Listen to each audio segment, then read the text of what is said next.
just get started and introduce everybody. So welcome to WellSmart webinar with the Regional District of Nanaimo's Drinking Water and Watershed Protection Program. My name is Sarah, and I'm a Special Projects Assistant with the DWWP. With us today, we are very lucky. We've got some very knowledgeable and experienced people. Hopefully you guys have all brought your questions for them and we can get those answered for you. Presenting with us today are Nicole Fulcher and Nancy Clements. So give a wave, you guys.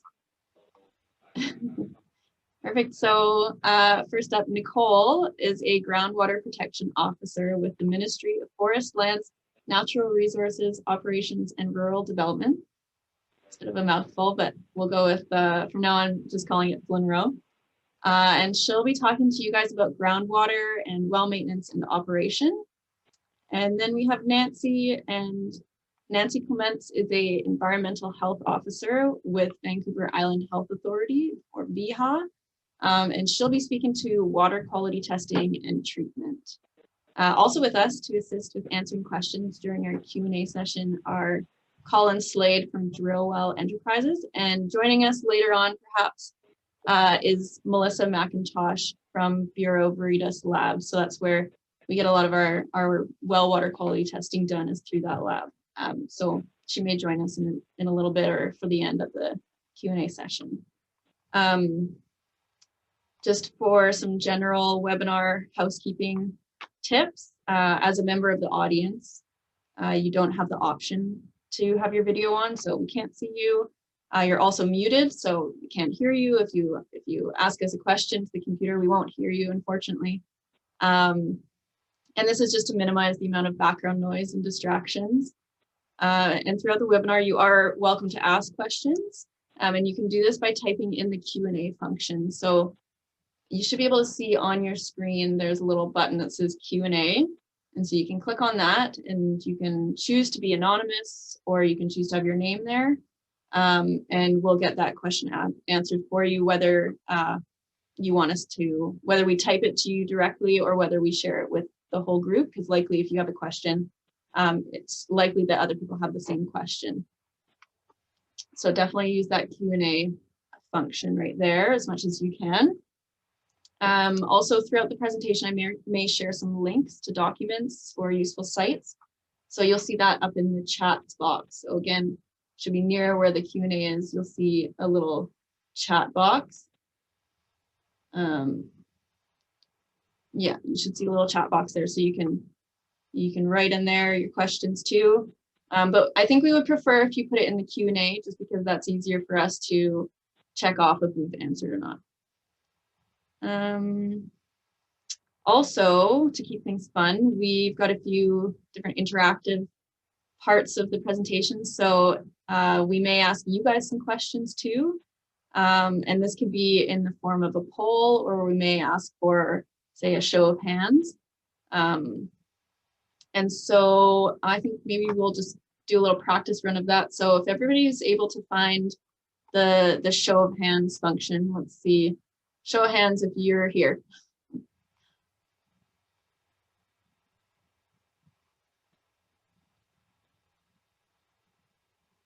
Awesome. All right, we're missing a few hands. So if you're unable to find where the hands function is, I believe it's under participants. If you click on that arrow, that might be there. And next to your name, you should be able to add a hand. And you're also able to remove hands. So I see some people's hands going down now too. Alrighty, I'm gonna lower everybody's hands now, but you can definitely use that function if we ask you guys to. And then we have a few polls too. So let's start with a little poll here. Since you guys are all here to talk about wells, I'm assuming most of you have one. But here we go. Any of you new to well ownership? So hopefully you can see a poll here. Yeah, there you go.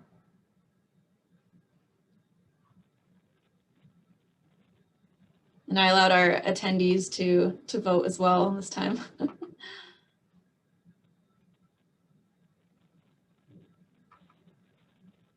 Okay, waiting on one person, I believe. Maybe because we have one person that dialed in, so I don't think that they can see the polls.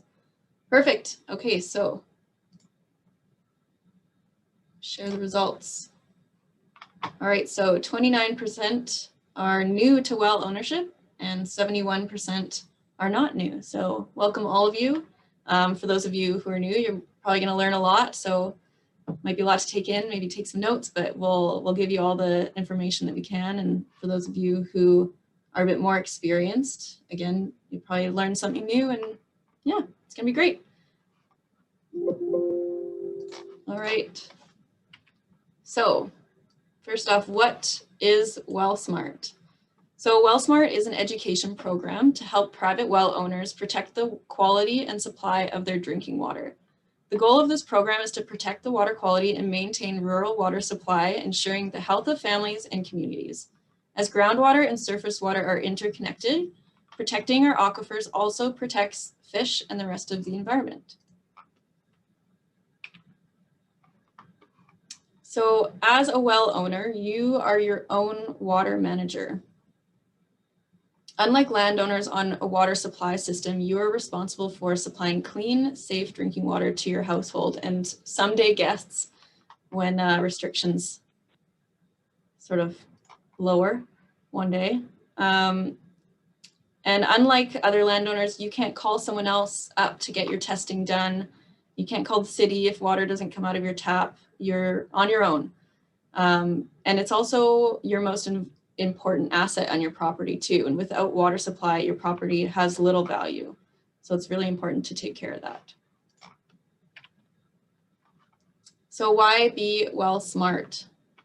Like I said earlier, you're responsible for the health of your friends and family and guests when it comes to providing drinking water. So we want to protect water quality. This is for not only your family, but the community and for the ecosystem. We want to sustain your well yield. We want to make sure you have water for generations and generations to come. And we want to save you money on costly repairs. So if you're performing general maintenance all the time, then you're less likely to run into some larger problems that can be quite costly. And we'll go into that a little bit later too. So today what we'll be covering is understanding groundwater, understanding your well protection, drought management, water testing, and water treatment. And Nicole Fulcher with FLNRORD, she's going to be covering the first 4 topics of this. And Nancy's going to be covering water testing and water treatment. So I will pass it on to Nicole. Okay. Hi, everyone. Hopefully everyone can hear me. I think still good on your end, at least, Sarah? Yep, I can hear you. Yep. Okay, perfect. Okay. So yeah, thanks for having me. It's great to be here, and hopefully I can teach you guys some things, and feel free to ask questions throughout, as long as that's okay with Sarah. It kind of breaks things up a bit and also kind of keeps the momentum so you don't forget your questions and whatnot. So yeah, so understanding groundwater. So kind of in a nutshell, it's obviously more complicated than this, but essentially when rain falls and precipitation, some of the water is absorbed into the ground surface, which infiltrates through the ground material, and then essentially it will settle into a water table or an aquifer. There's many, well, not many, but there's several different types of aquifers. I don't know, can you see my mouse? Is that Sarah? If I point at things, or no, you probably can't. No, I can't see your mouse, but I can try and follow along. Oh, okay. Yeah, okay, no, it's all good. I'm used to having the pointer. So yeah, so there's different types of aquifers. So in this diagram, you can see there's a sand and gravel aquifer on top of that silty layer. So that would be an unconfined sand and gravel aquifer. And then the silty layer below could be considered a confining layer. And then you'll have the sand and gravel aquifer below, which will be confined. And then further down is the fractured rock aquifer. Something to consider is that groundwater can also leave the aquifer and discharge into streams. This can be a really important resource for fish, especially in the summer, as you can understand. we're low on water in the streams, groundwater can supplement streams and provide cool, clean water for fish. Another important thing to note is some of you might have heard of artesian aquifers. So this essentially is an aquifer that is confined and also under pressure. So in some cases you will get water that might flow up and out of your well because of this pressure. We'll talk about that a little bit later as well. Go to the next slide, Sarah. So how does a well work? A well can be drilled or dug or in olden days driven into the ground. So this would be into unconsolidated, so sand and gravel, or into bedrock. Kind of just is essentially a tap that taps into your aquifer and allows you to access groundwater through a pump. This picture is kind of old because they're all hand pumps. So there's not very many of those anymore. So on the left side, you can see there's a well drilled in sand and gravel, or you might hear me call it unconsolidated. In the middle is a dug well, which is in sand and gravel. And then the right-hand side is a well drilled into bedrock.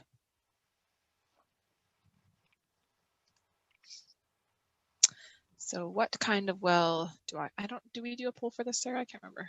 Yeah. Okay, so we have a poll for this. Maybe we'll start with that first to see what kind of, or maybe we'll do it at the end, because then if people don't know what kind of well they have, so we'll wait. So what kind of well do I have? So in general, there's three common well installations within the regional district. So you have your dug wells on the left-hand side there, drilled wells in the middle, and then a drilled wells in pits. And we'll talk a bit about each type. So a dug well. So dug well will have a larger diameter, usually a couple feet across. They're typically shallow because they're dug by hand or by an excavator. So it's only so deep you can go. In general, they're kind of older and not used as commonly today. In terms of typical parts you might see, if you have an older dug well, it probably might be a little more worse for wear. But in a perfect world, you would have your casing would stick up at least 30 centimeters, especially for new wells. This is required in regulations. You'll have a nice secure well cover. It's something to check if you have a dug well, because we see some very interesting well caps that aren't very secure. If your well was done after 2005, you should have a visible and securely attached ID plate, which is just like a metal plate with numbers on it. Then you should have a nice grading around your well so that any water is going to fall away from your well and not pool around your casing, which possibly can then infiltrate down into your casing and into your well and your water. You can also see a surface seal on this diagram. Again, this is a requirement for wells constructed, I believe, after 2005. So older dug wells will probably not have this. It just provides an extra layer of protection. I'll talk about it later on. So you might not have that at all. And then, yeah, there's backfill material and kind of where the water infiltrates. Oh, it's okay, you can go ahead. Another type is a drilled well. So this is a smaller diameter, quite typically like 6 to 8 inches in diameter. What can I say? These are obviously drilled by a drill rig, and much deeper usually than the shallow dug well. You can have it unconsolidated or kind of sand and gravel loose earth material like on the left, or you'll have similar. I won't go over all the components because very similar to the dug well with your grading and your ID tag and casing stick up and cap. But you can see a little bit different. You have your well casing that extends down and then a well screen. So you'll have a well screen with unconsolidated. And then on the right, there's your bedrock well. So with the bedrock well, it'll just be an open bore without a screen. And that's because in a bedrock aquifer, you just have fractures in the rock. So in order to kind of have better yield and capture all the fractures, you want to have a nice open hole versus trying to capture them in a smaller screen portion. And again, you see surface seal and standard things.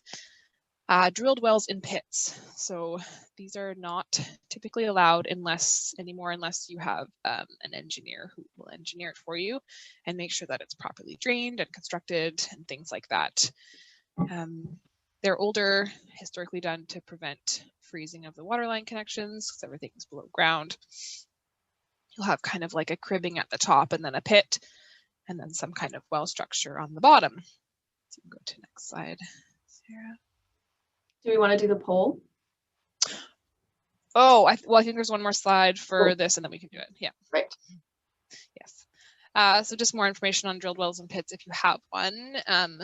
They can be quite prone to contamination because as you can imagine, surface water can flow right in there and bring lots of nasty things with it.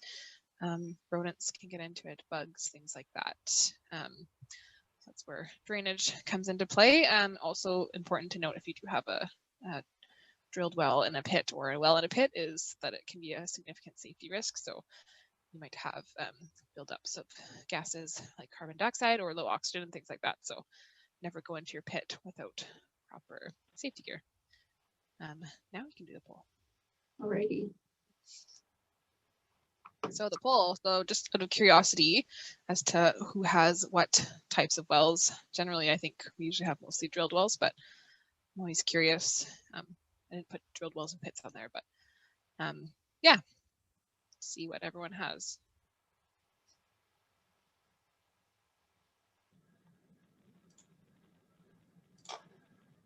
It's like 100% drilled wells. Okay, wow, okay. Yeah, which is, I think, last year is very similar. There wasn't a lot of dug wells, but I like to talk about them anyways because sometimes people see them on their property or they see them in places and don't know what they are. So still good to talk about. The next slide. So in general, so we talked about how prone drilled wells and pits can be to contamination. Dug wells can also be more prone to contamination because they are more shallow. They kind of capture that shallow groundwater zone and they're generally not under a confining layer and they're shallow. So yeah, something things to consider, but it doesn't sound like anyone has dug wells, so that's good. In general, your safest water source is a drilled well in a confined aquifer at a minimum depth of 15 meters. So well protection. So there's various factors that influence both your water quality and quantity. So this includes things like your aquifer properties, where your well is located, how your well is constructed and set up, how you're maintaining your well, and then also well closure. So aquifer properties. This is usually more interactive, but I think it's hard to do right now, so I'll just kind of talk about it. So in terms of something to always consider is what might make your aquifer or your well vulnerable to contamination. So as we talked about, you might want to consider if it's a confined or an unconfined aquifer. So if you have that kind of impermeable layer of material over top. So if you look on this diagram, you can see there's quite a few different types of aquifers on here. You have your unconfined glacial fluvial aquifer, and then you can see that till layer underneath, kind of your top left. Yep. So that would be a confining layer, because till is kind of like a hard pan, tight packed clay silty material. And then you have your confined glacial aquifer below that, and then another confining silt and clay layer, and confined glacial pre-glacial aquifer, and some bedrock aquifers, different areas. So as you can see, it can be pretty complicated in terms of the kind of big picture of aquifers and groundwater use. So yeah, so things you can consider in terms of vulnerability are things like where are contaminant sources. This could include, individual contaminant sources on your property, like fuel storage or storage tanks, or even on a bigger scale. So maybe like livestock or something like that in the area. So land use obviously plays a big role, maybe industrial properties in the area, things like that. And things that you can manage on your own kind of small scale is, again, how your well is constructed, and then how you maintain, operate, and kind of keep your well. Obviously the well type, which we talked about. And then another thing that we're kind of seeing a bit more is saltwater intrusion or seawater intrusion, which I'll talk about in more detail. So I mean, this kind of involves more your distance to obviously the ocean.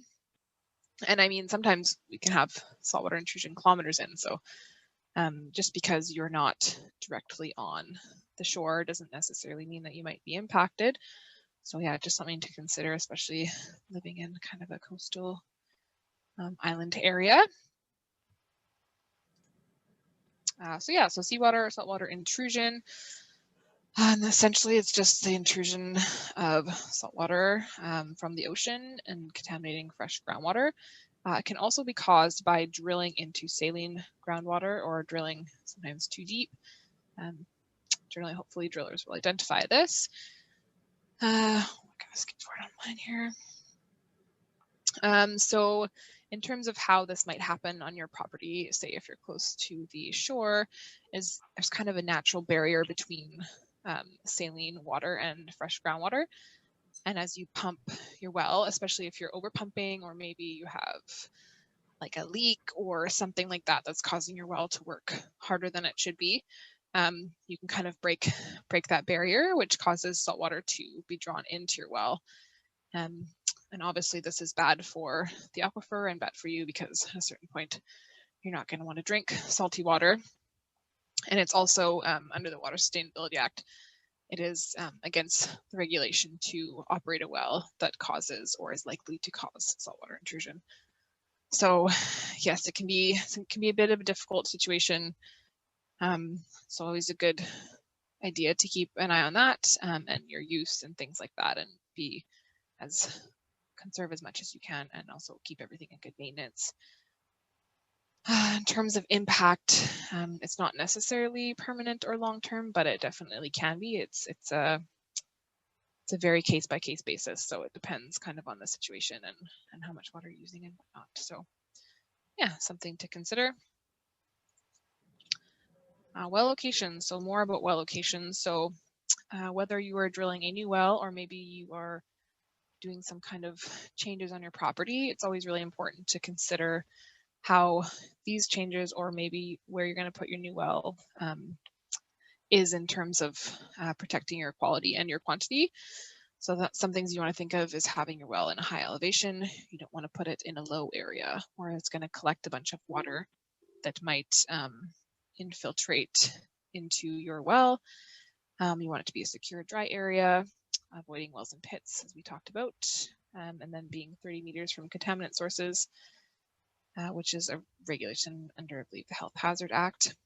And then not in basement or surrounded by concrete. This is mostly an access thing. So if you have to maintain your well, you want it to be as accessible as possible. I'm just going to take 1 second because I had my battery dying notification come up. So just give me 2 seconds.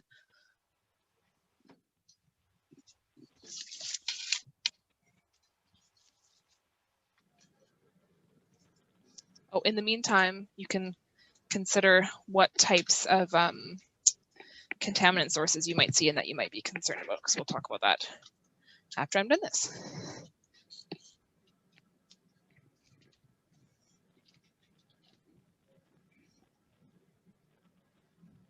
Okay.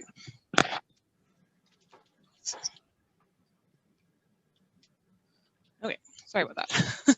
Plugged in now. Okay. We can go to the next slide, Sarah.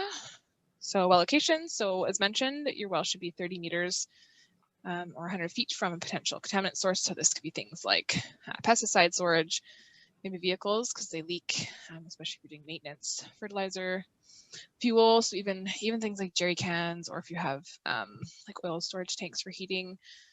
Septic fields is always a big one. I know we always have kind of projects and a lot of questions about septic fields and wells, contaminated runoff, waste, etc. So is that a question or what is that? I know that was Melissa joining us. Okay, I was like, what is the beep?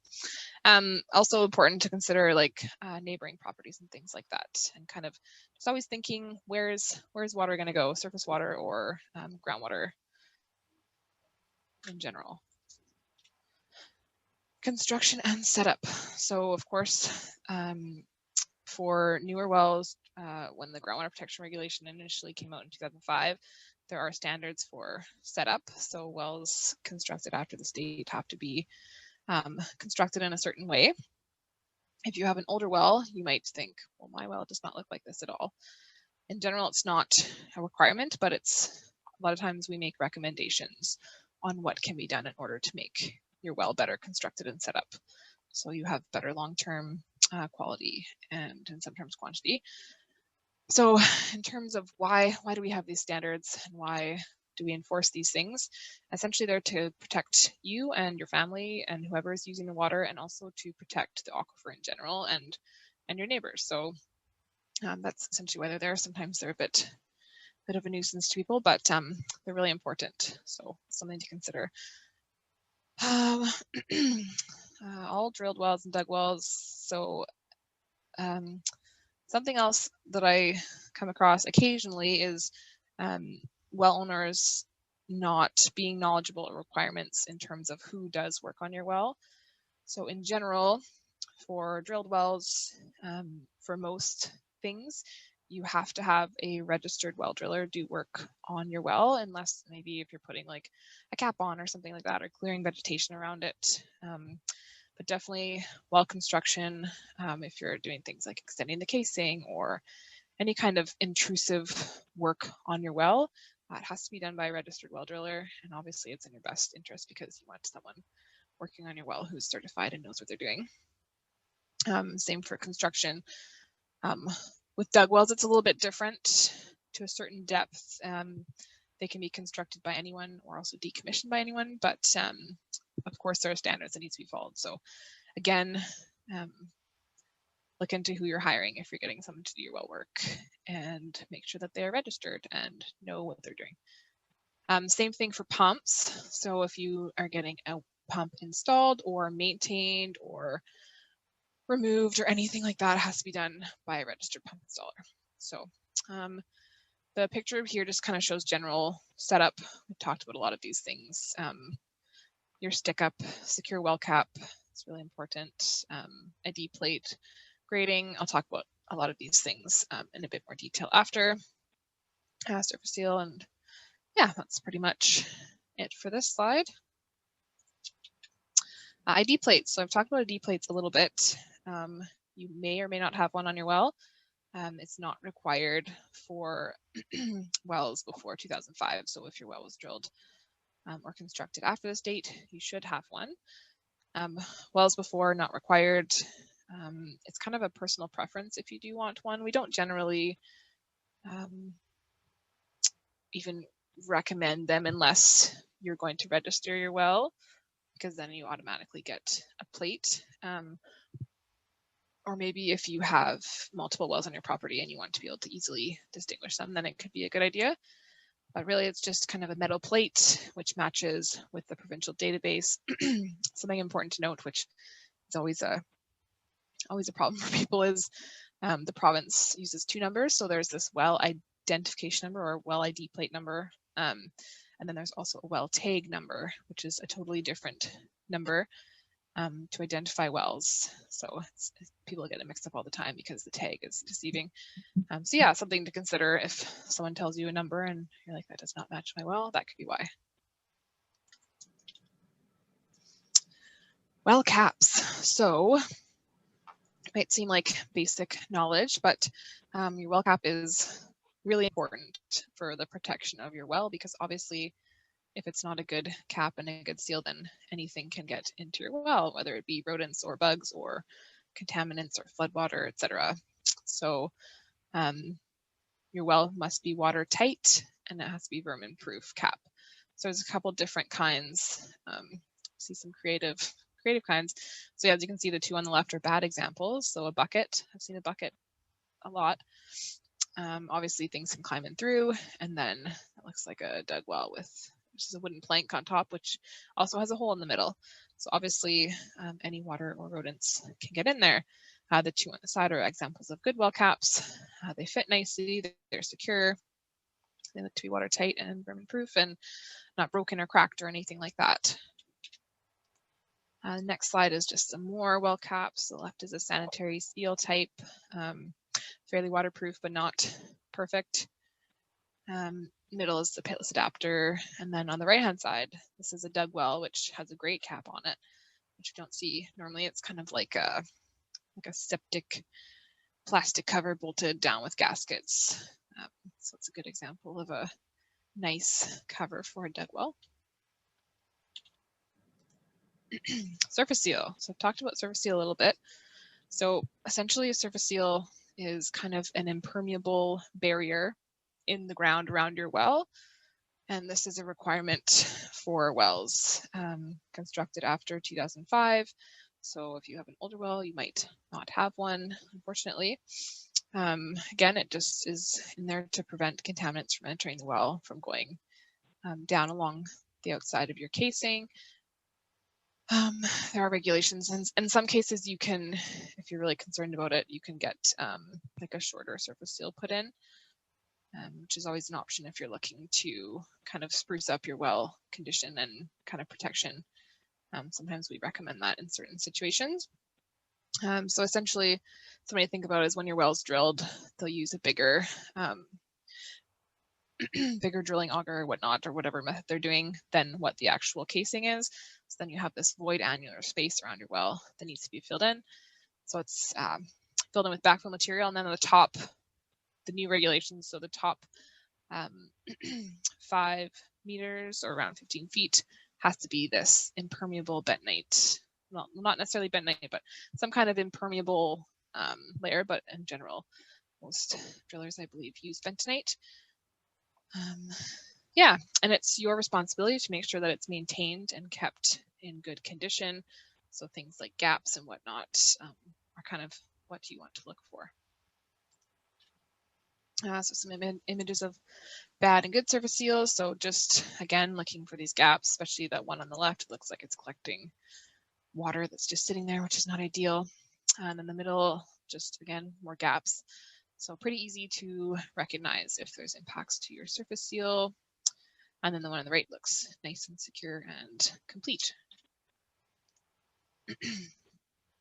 WellShed, or you might call it a well house or pump house or something like that. In terms of, I mean, pretty straightforward. Something to think about, again, with your setup is being able to access your well in order for maintenance and things to be done. So yeah, pouring concrete around it is maybe not always ideal. It might be secure, but if you need to, say, maintain or check on your pitless adapter that's below the ground and below the concrete, that's really difficult, obviously. Another important thing, which I'll reiterate later, just to keep your well, shed, pump house, etc., nice and tidy and clean. The regulation, you're not supposed to have any kind of debris within 3 meters of your well. We kind of say, like, if you don't want to drink something, don't put it in your pump house or your well house. It's kind of a rule of thumb, and make sure that it's like vermin proof and things like that, and water's not getting in there. Next slide, so artesian flow control. So briefly touched on this. If you're drilling a new well or constructing a new well, it's the responsibility of the driller to control. And after that, it's the responsibility of the well owner. So under the Water Sustainability Act, an artesian flowing well is required to be under control.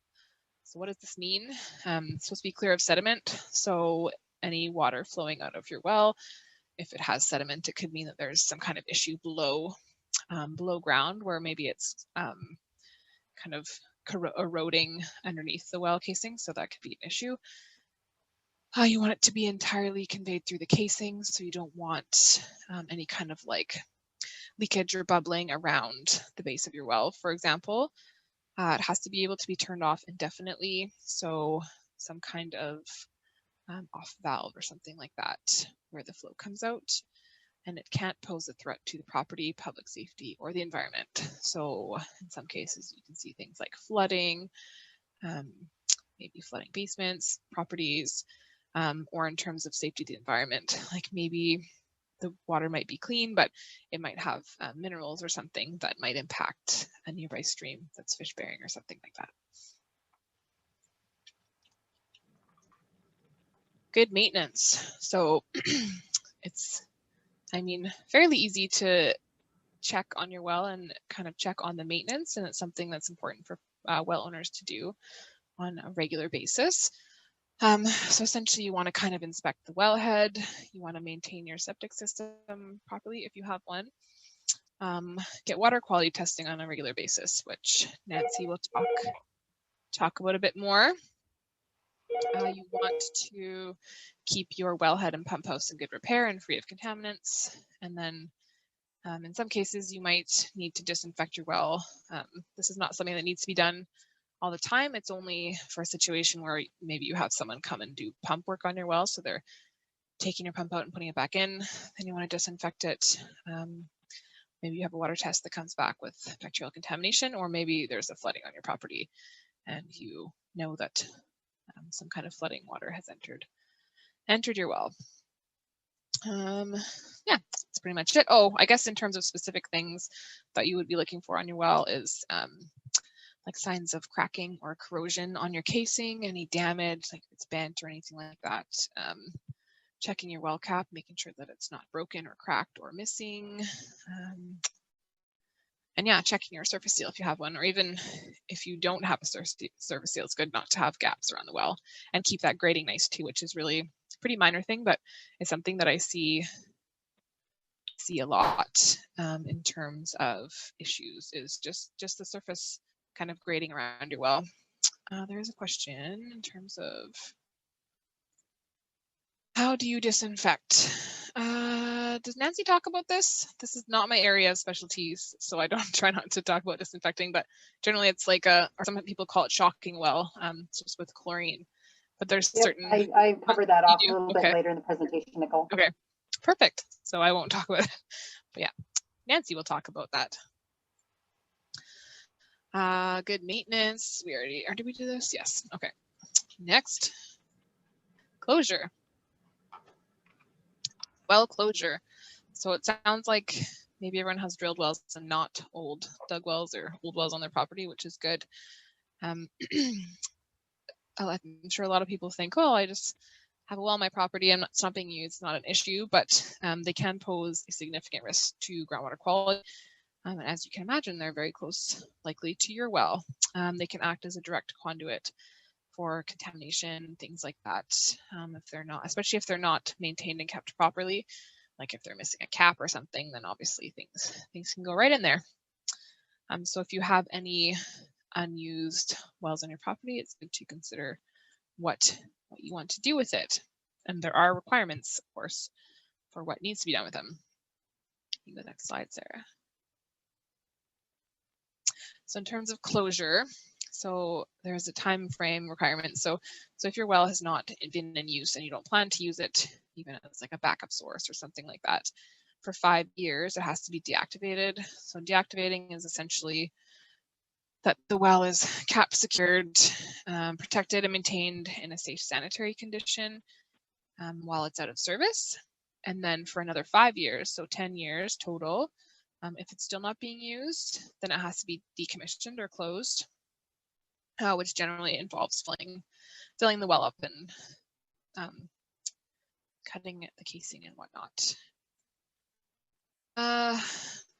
This is generally done, so closure is generally done and generally required to be done by registered and qualified contractors or drillers or pump installers, with the exception, there's one exception, which is shallow dug wells, which to a certain depth anyone can decommission them, but of course there are requirements as to how that's done and materials used and whatnot.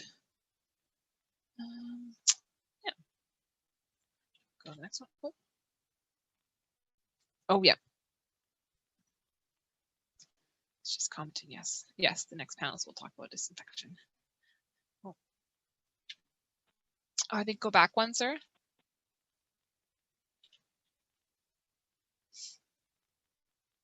There we go. So yeah, so now I just want to go through kind of some pictures and kind of common inspection issues that you might see. It all really depends on how your well's constructed. So I don't know if we can do like a chat suggestion and do this for this, Sarah, or should I just go through it? What do you think?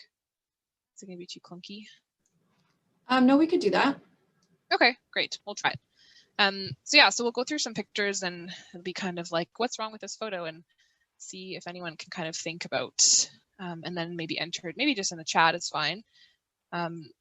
things that you think might be wrong with the well setup or in terms of issues of protection of quality. So let's start with this one.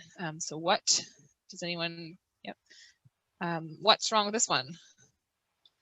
Yeah, I see a response already. So there we go.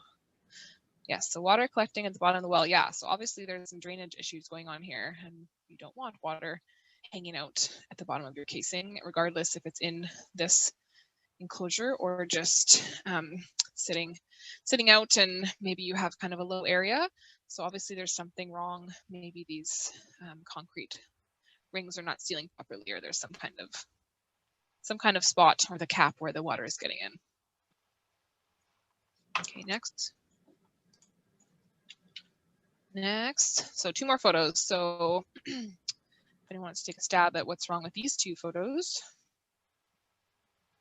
Well, situations.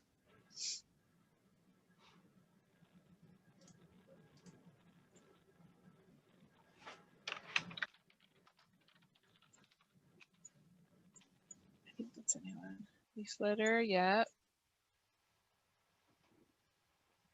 Yeah, lack stick-up drainage close to critters. Yes. So yeah, so totally. So the one on the left here is like, I mean, you can't even really see where the well is. So again, it's that kind of keeping your well area clean, tidy, and clear. That includes even vegetation. And it's a requirement under the groundwater protection regulation that your well is readily inspected and able to be maintained easily. So obviously some work needs to be done here. And it can obviously be contamination too with leaf litter and biodegrading and all that kind of stuff, bugs and whatnot. And then yeah, on the right hand side here you have livestock very close to your well, which obviously livestock poops and does things like that. So you don't want that far away from your well. And you could, I mean, probably even consider in some cases a contaminant source. So yeah. Next, I think I have some more. Yep. So some more kind of some different things that are wrong with these ones.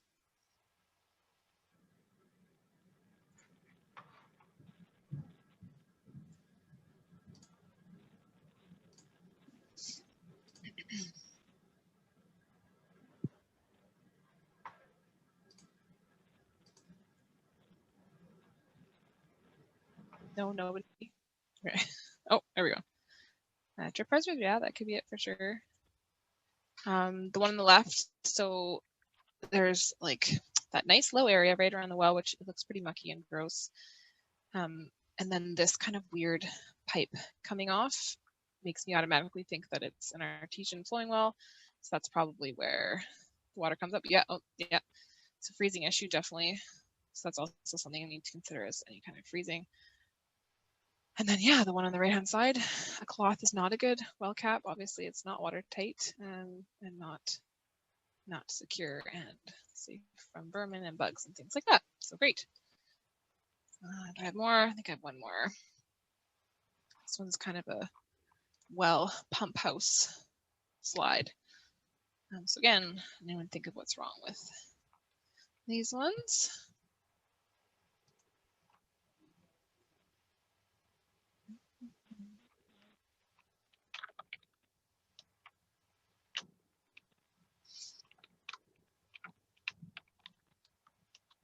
Time to text.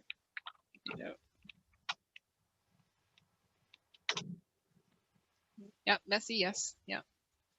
Yeah, so it's kind of, I mean, the one on the left there is a strange well cap with some kind of, I don't know, towel or something and some electrical tape, which good old electrical tape, right? Yeah, okay, so well cap, sealed, concrete around, yeah, access issues. And then, yeah, trash storage. So this one on the right is, there's lots in there that shouldn't be in there. You want it to be nice and clean and tidy, not really a storage area for other things. Okay, well then, thanks for everyone who participated. So estimated cost of well upgrades. I'm sure this might have changed by now, but anyways, so you have your well cap, which can range depending what kind of cap you're going to get. Other things you might be considering doing is a casing stick-up extension. So I don't know if I talked about, it's kind of obvious as to why you'd want a tall casing stick-up, but in terms of like flooding or water settling around your well, if you have more stick-up, it will protect water from going in through the top. Surface seal repair or addition, and then well closure and a new well. So obviously a lot of these things are very variable depending on conditions and depth and things like that. And as mentioned, most of this has to be done by a completed, by a registered qualified well driller, with the exception of maybe putting a new cap on or something like that, which obviously is why it's not starred. Now we're going to talk a bit about water quantity. So essentially, this is the amount of water that your well can produce. Obviously, it's influenced by geology, so what your well is installed into, the type of aquifer, so if it's an unconsolidated or bedrock aquifer, precipitation recharge. So obviously, you're going to have seasonal variability and things like that, and then can be like a time lag also. So depth of your well, pumping rate, things like that. We'll talk a bit more detail. Common problems with quantity, so low well yield. So I get calls saying my well goes dry or I have low water and things like that. I mean, sometimes it can just be a change in development in the area or something like that. So a lot of cases it's kind of a exterior issue or an area issue. In some cases, you might just have a low producing aquifer. You will get interference between adjacent well users. So maybe if there's a lot of development in the area, especially like with small lots, and especially on kind of small islands or narrow peninsulas and things like that, you might see more quantity issues. In terms of what can be done, because I get this question a lot, if your neighbor is drilling a new well, there's no licensing requirements, so there's no requirement on that end, but you can't drill a new well within 15 meters of an existing well unless it's the same owner and unless you get kind of a report and sign off investigation from a registered professional, so hydrogeologist or engineer, and then sign off from FLNRORD. So something to consider. So if your neighbor's drilling a new well and it's far away, we can't necessarily do anything about it. And obviously your seasonal water shortages. So if you're on Gabriel Island or some other islands, they have a lot of seasonal water shortage issues. And then aquifer overuse or depletion. So obviously conditions change over time and precipitation changes and seasons and things like that. So there can be a lot of variability. More in water quantity. So it's unfortunately one of those things where it's kind of generally up to the property owner to kind of plan for these things and maybe identify an alternate water source. So maybe depending what's available, some people haul water in and get bulk hauling done and then stored on the property. Some cases you can have cisterns and maybe, what question? Monitors to ensure water aquifer overuse or depletion doesn't happen. It's kind of dependent with, so as of the new Water Sustainability Act that came out February 2016, I don't know if anyone's too knowledgeable about this, but licensing is required for non-single use domestic users. So industrial, commercial, irrigating, things like that are required to have licenses. So especially for new users who are wanting to use groundwater, they have to go through a licensing process, and that's where we'll have assessments done to see kind of the water availability in the area, and especially if there's issues on water shortages and whatnot. So then they will kind of do a bit more of a hardy assessment in that situation in terms of issuing license and kind of volumes and things like that. So that's one way that the province is working to regulate kind of water use and to protect the existing water users and whatnot. Obviously that's not for residential. So in terms of residential, it's in some cases left up to the municipality in terms of how they're dividing their lots and things like that. I know I work in some areas where they're like teeny tiny lots with, and everyone's using wells and septic, and it just, just gets kind of one of those things. And of course, the province does water budgets and assessments and things like that, but obviously it's kind of in certain areas at certain times.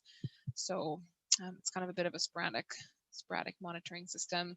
And we also have, which I'll talk about later, but we have a provincial groundwater observation well network. So we monitor levels on, I can't remember, I think we have over 80 wells across the island that our technician monitors levels and does sampling. So that's another way that the province looks at, thank you. It's like magic, putting the link up in there. Or that, sorry, that one's, that's for the registered ones, but if you look up like BC Provincial Groundwater Observation Well Network, then you'll get the link for like the provincial wells that we actually monitor. But I'll talk about that in a little bit too. I think the link's on there also.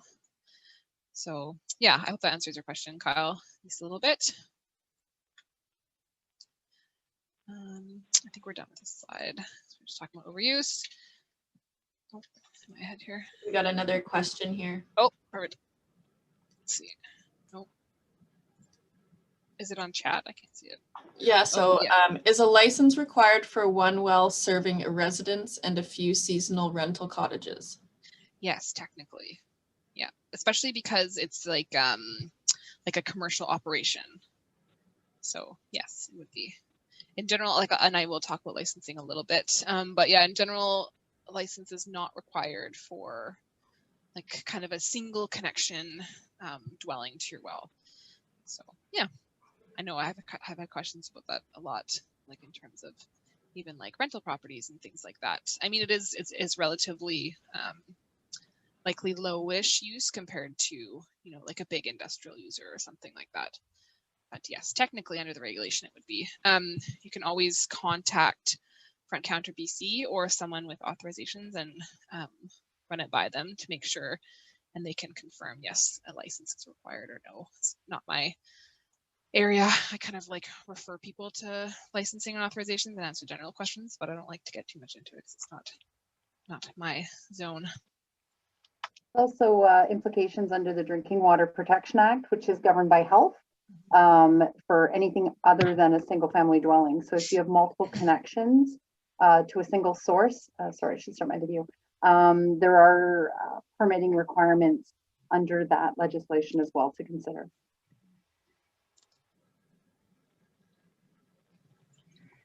Yes, good point.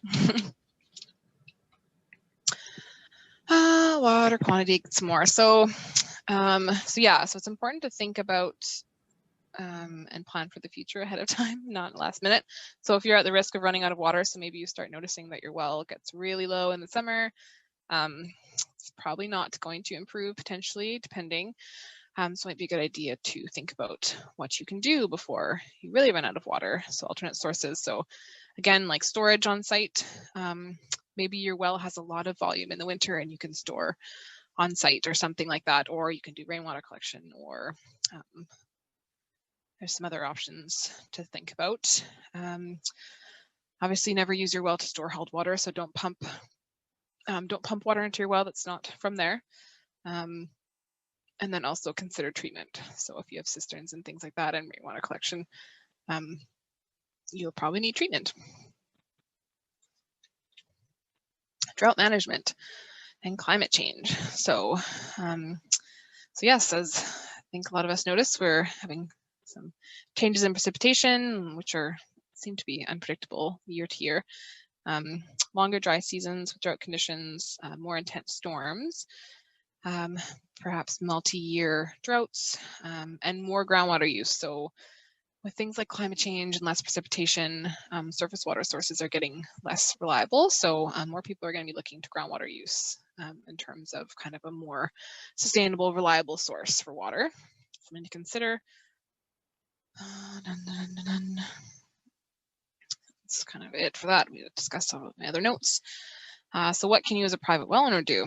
Kind of the same as before. So reducing your use, so looking at conservation, low flow fixtures, maintaining your system. So if you have a leak, and it's even a little leak, can cause your well pump to just constantly be pumping and constantly drawing water. So not ideal. Sorry, my dog's barking in the background. You can increase storage capacity again, diversify your water source, the rainwater collection, and maybe consider landscaping changes. So if you have some plants that love water, maybe think about changing that to some more drought resistant plants. I don't think that's a question. I'm just going to check. Let's just link. Okay. Provincial observational network. So I was talking about this in terms of this is the province's network, but are monitored throughout the province. So as mentioned, we have quite a few wells on the island here, and we have a technician who's dedicated to this only. There's different kinds of wells. Some of them are live, so they have a telemetry system, and you can get live data off the website, which is kind of cool. So you can go onto the network and see maybe you have a well in an aquifer, and then you can see kind of what the conditions of that well are. So handy in drought and handy to see seasonal variation and things like that. Oh, and then I should mention that we also do chemistry, so analytical testing for the wells, and that's also on the website. Groundwater license and key dates, we talked about this a bit. So as of February 29, 2016, any non-domestic single-use groundwater users have to apply prior to diverting and using water. So if you want to drill a new well for a commercial operation or something like that, you have to apply for a license and be approved before you can use the water. And then the other side, there's the existing water users. So say your well was drilled in 1970 and you've been using it for irrigating your farmland since then. You can continue to use the water, but you have to apply for license by the deadline, which was extended to March 1st, 2022. So if you apply by this deadline, you're still considered existing use, and also the application fee is waived. So I won't go too much detail because I don't think that applies to many, but just something important to know. So as we talked, no license required for a single domestic household. So you can use your water for things like drinking, food prep, sanitation, even fire prevention. Is under there, and then irrigating to a certain size property, so under 1,000 meters squared or 0.25 of an acre. Right. So other things about license, so it's attached to the land, not to the people. It's specific.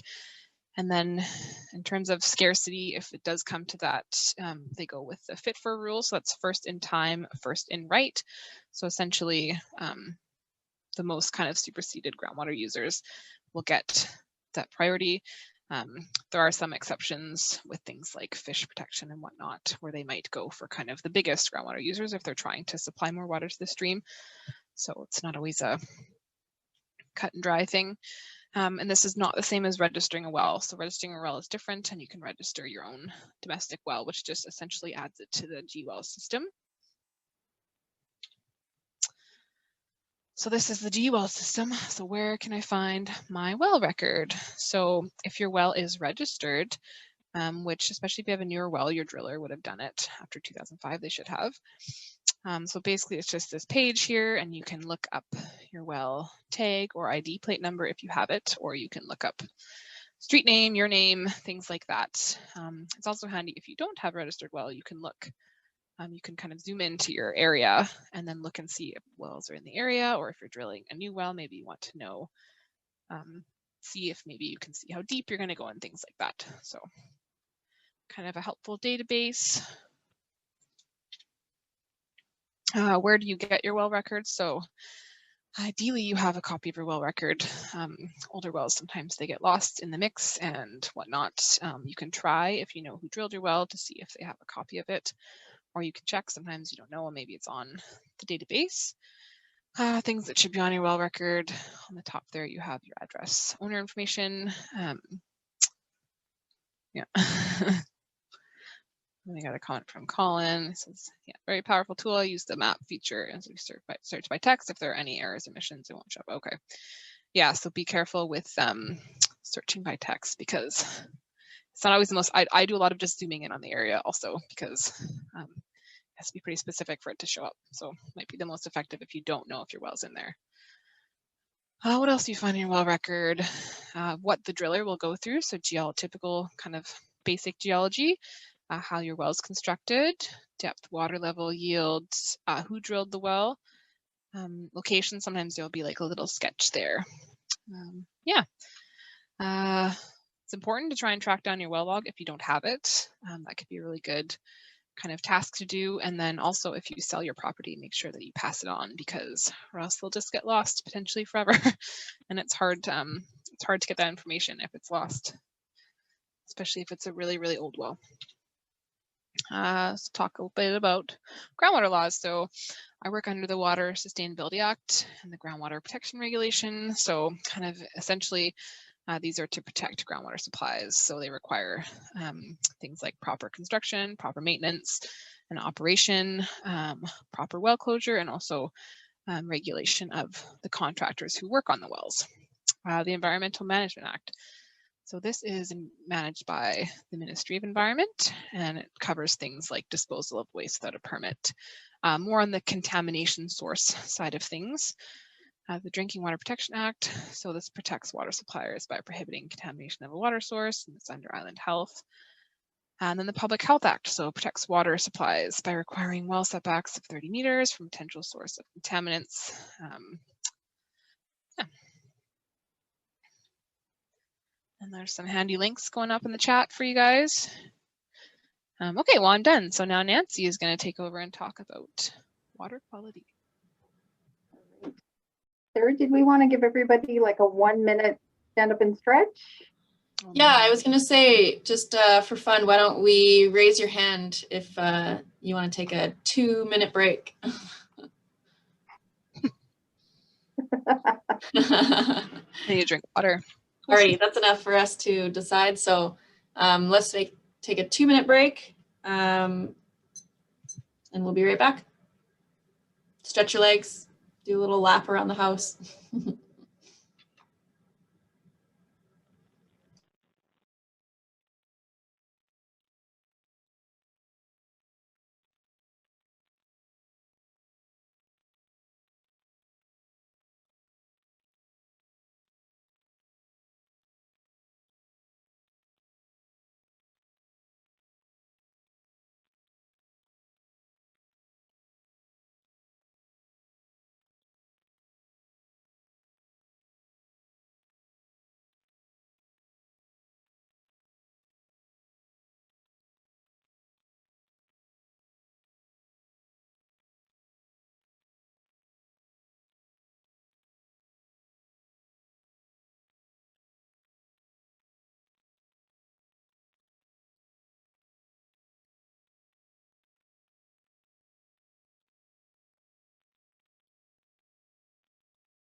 Alrighty, probably start up again. Everybody's had a little stretch. Oh, you're muted. There you go. All right, take it away, Nancy. Technology, here we go, try again. So I'm going to be covering off the sections on water quality, some of the testing issues, and some options for treatment and disinfection of your drinking water supply if you need it. So again, if you have questions, just pop them into the Q&A section or the chat box, and we'll do our best to cover those off for you. So some common concerns that we see with drinking water supplies in wells is bacteria, naturally present minerals. There's aesthetic concerns. So things that don't impact your health, but maybe a little unpleasant to smell or taste, and human activities and contaminants in the system. Next slide. So when we look at potential contaminants, FLNRORD has some really great fact sheets, so you can always look those up. I think they've been tucked into the chat box. The three main things that we're looking at, is fecal matter, so things that is coming from wastewater or from animals leaving their little deposits for us. So we're looking at things like bacteria, viruses, or parasites. Then there's human activities, so potentially issues around chemical use. So, potentially from pesticide use, herbicide use, and then there's minerals. So a lot of those can be naturally occurring. Like I said, a lot of that FLNRORD has really great fact sheets. So if you have a specific problem or concern, you can definitely look those issues up.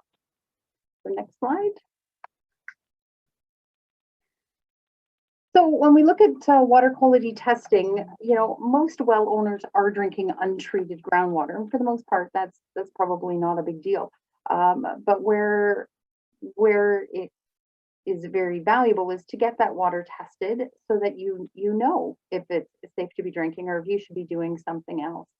And all that, those things that Nicole spoke of well construction is really so important. If you can protect your well from having these outside influences, entering into the well, you're going to have an improved water quality right out of the gate. So, wells can have naturally occurring contaminants, or become contaminated with harmful chemicals or pathogens. So pathogens are things like the bacteria or the viruses, but pathogens refer to those organisms that cause illness in humans. There are a lot of bacteria out there that don't negatively impact humans. Pathogens are referred to the ones that do make us sick. So those are obviously the ones that we're most concerned about. So it's really important to understand that water may look and taste fine, but it still can be unsafe to drink. So, the general sniff test is not indicative of great water quality. It's not always, oh, well, my neighbor tested their well and it was good, so, I'm right next door, my water quality should be good too. Not a direct correlation. Perhaps they have a really well constructed well, and maybe perhaps you've got a crack in your casing, so that it's not always directly related. The other thing that we often hear is, well, I've been drinking it for this many years and I've never been sick. Again, that doesn't necessarily correlate to, hey, I've got good water quality, because there's a couple different things to consider. If it's an issue with chemical contamination, a lot of the times chemical contamination drinking water is something that has an impact. It's a cumulative impact. So, single day use of that is not going to be of concern. But if you live there and drink the water for 20 or 30 years, that's where we might start seeing some of those negative health outcomes. And as well, higher risk populations. If you're a young, healthy adult and you're drinking water that has very low levels of contaminants, perhaps it's not going to affect you. However, if great Aunt Gertie comes to visit for the holidays, remember when we used to get people visiting, something like that could definitely knock, an elderly person who's immunocompromised right off their feet. So it's really valuable information to know. So before I go on to the next slide, I think Sarah's got a poll for us. So when was the last time you had your well water tested? So everybody, ooh, I guess I need to respond too.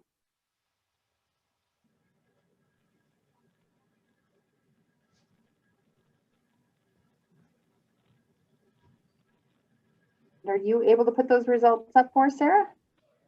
I am. I have to wait until everybody has responded, and then I can close okay. the poll, and then I can share it. So we've got almost everyone. Okay, there we go.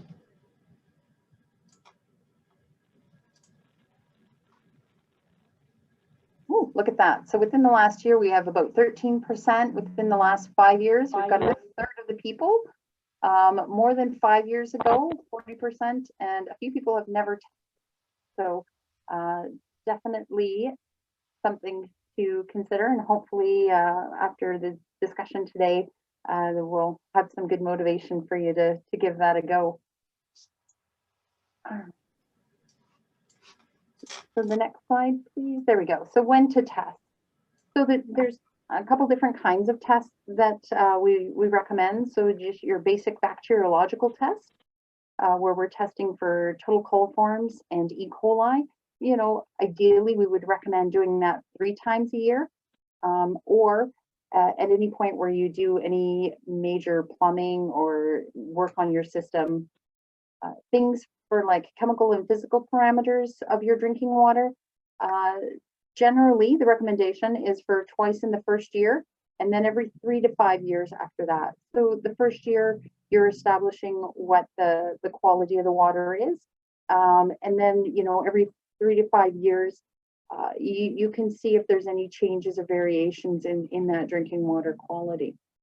So, you know, ideally when you're sampling, you want to kind of sample when it's like worst case scenario, right? So, you know, you want to do it ideally so in the springtime, because we're getting rain that's coming. After significant rainfall events or big spring snowmelt. So we're having a lot of water coming in through the system, or periods of drought, or when it's been really dry, so that you can see what the impacts of the pumping are.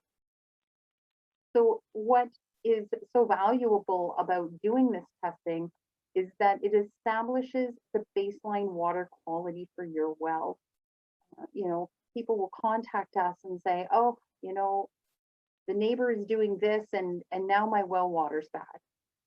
Well, if you can't produce, you know, testing evidence to show that, hey, it was really, really great, and then all of a sudden something occurred, and now it's impacted your water quality, it makes it a lot harder to make that correlation.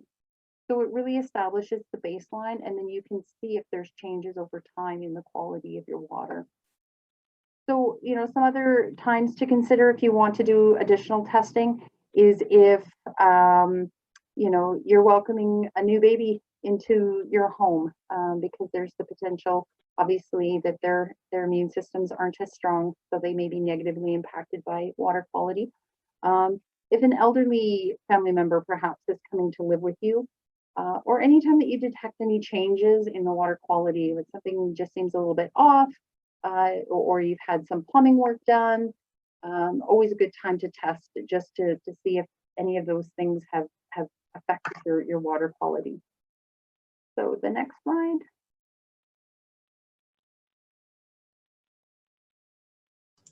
You just have a question here. Oh, yeah. This might be for Melissa. Melissa, are you able to see the question?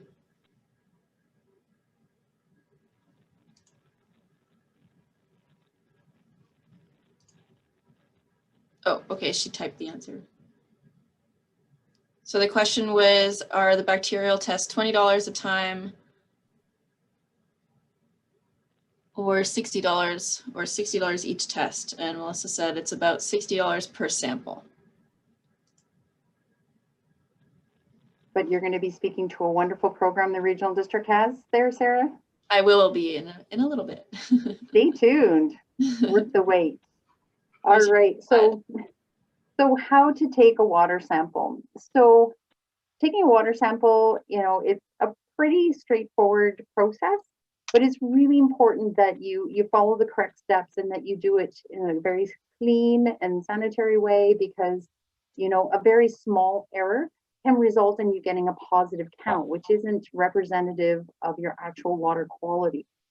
So you want to contact the lab to make sure that, you know, you're aware of what their drop-off times are.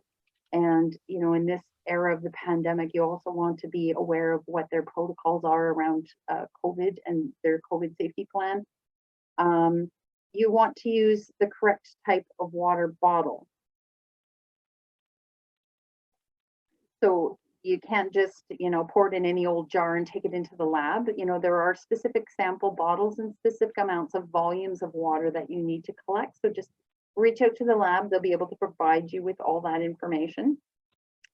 So when you go to take your sample, good idea to wash your hands. You don't want to accidentally have something on your hands get into your sample. You're going to take the aerator off. So you can see in that second picture, they're unscrewing that little aerator, and then let the water run for a few minutes. You want to flush out the lines. You don't want some stagnant water that's been sitting there all night. We want to get a nice fresh sample. So you let the water run, and then very carefully crack open the lid on the sample bottle and fill it up. I generally recommend just holding the lid. So you crack it, and then I just kind of hold the lid like this, grab my sample, and very carefully put the lid back on, just to prevent, accidentally touching the inside of the lid. I always try to have more sample bottles than I need when I'm going out sampling, because if someone's going to drop a lid or drop a bottle, it's going to be me. And I don't want to, have a bad sample. So, if something happens and you accidentally touch the rim of the bottle or you drop the lid, by all means, please just, discard that bottle and start with a fresh one. We really want to make sure we're getting a representative sample. So there is a fill line. So for bacteriological samples, we need 200 milliliters. So on these bottles that you see in the picture, there is a line around the top. It doesn't need to be exactly at 200 milliliters. I get people, trying to make sure they're right at the line. It can be a little bit over. You just don't want it to be below that line. So then you want to put it in a cooler with some ice and deliver it promptly to the lab. All right, next slide.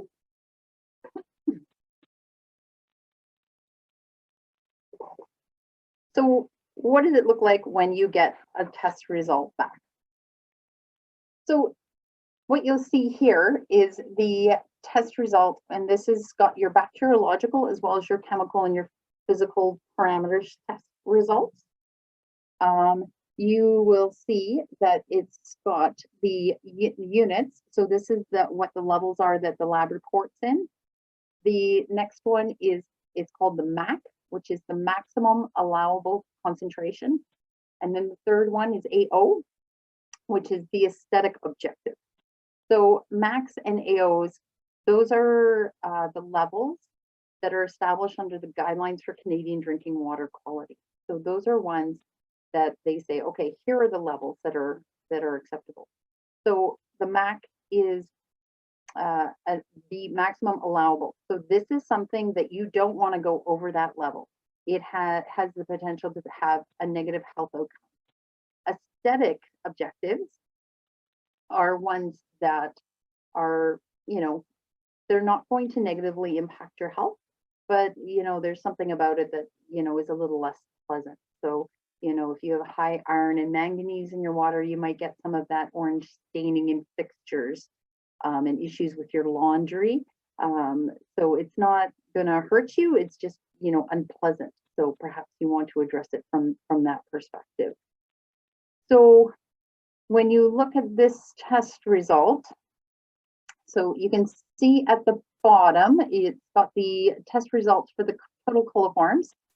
So it will tell you that the MAC is less than 1. So the maximum, we don't want to see total coliforms in your drinking water. And you'll see this test result for a cistern has got 28.8 total coliforms per 100 mils. So obviously that's something of concern that you would want to address. As well, this test result, you'll see the fluoride levels, I believe, are a little bit high. Yeah, they're a little high.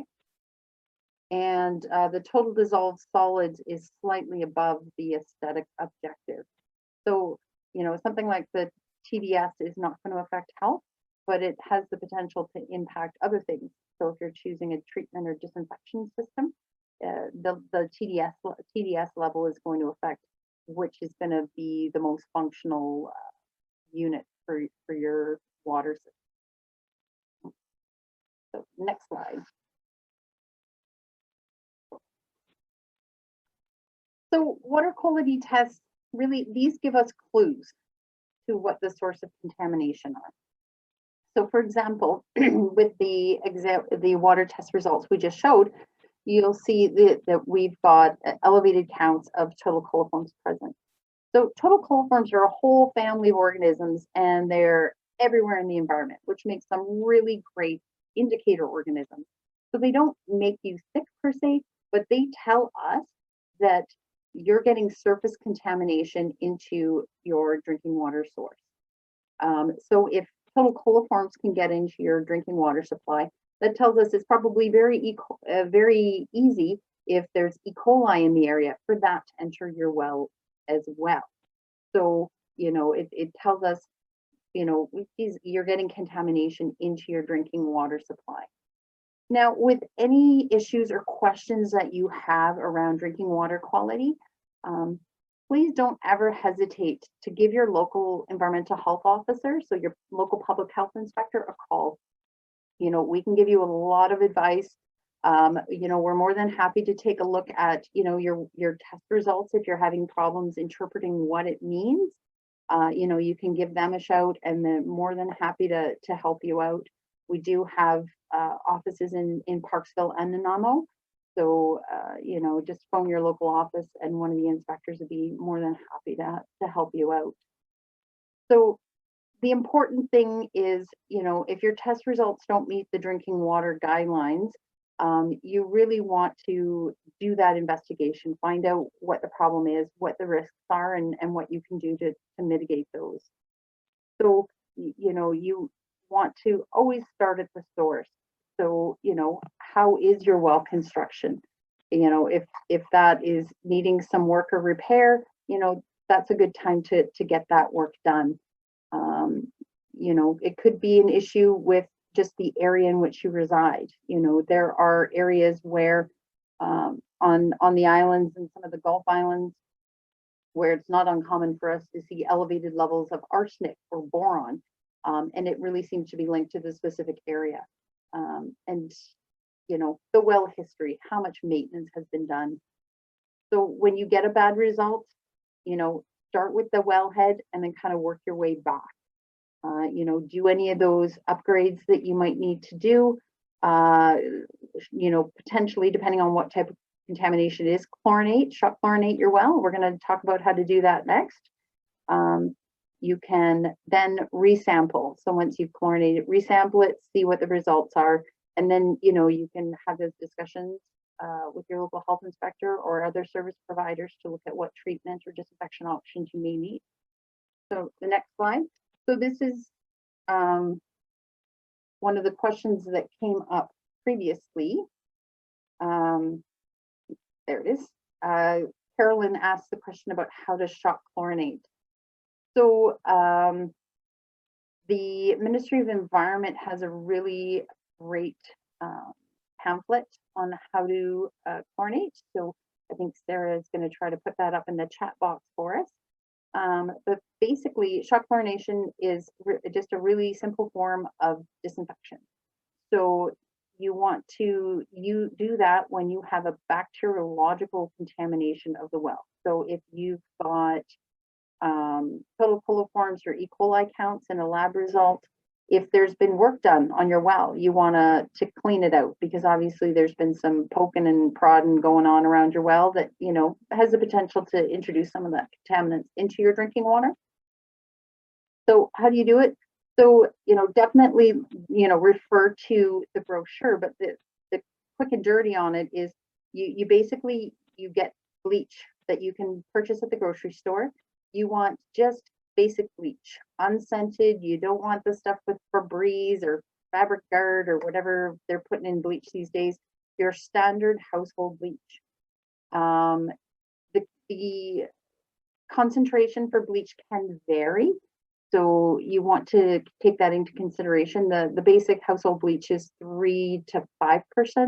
You can get the higher strength bleach concentrations, which are around 12%. So you want to make sure that you're, you know, adjusting the volumes of bleach by the concentration. The chart is based on that 3 to 5% bleach concentration. So you calculate based on the diameter of your well, how much bleach you need to add. You put that bleach into your well, you go to your house, you turn on all the taps until you smell the bleach, and then you shut the taps off, let it sit overnight. So, you know, chlorine, bleach, it's not an instant kill. It needs a little bit of time. So what you're doing by letting it sit overnight is you're giving that chlorine that time to kind of float around, find those bacteria or other things that might be contaminating your water source, and it kills them. So after you've had the chance to let it sit for a little bit, you're going to run that water to waste. So typically, people who are on wells are also on septic systems. You don't want to put that down your septic system. You want to run it outside, away from any creeks or streams, because we don't want to kill the fish. And if possible, to use a dechlorinating agent.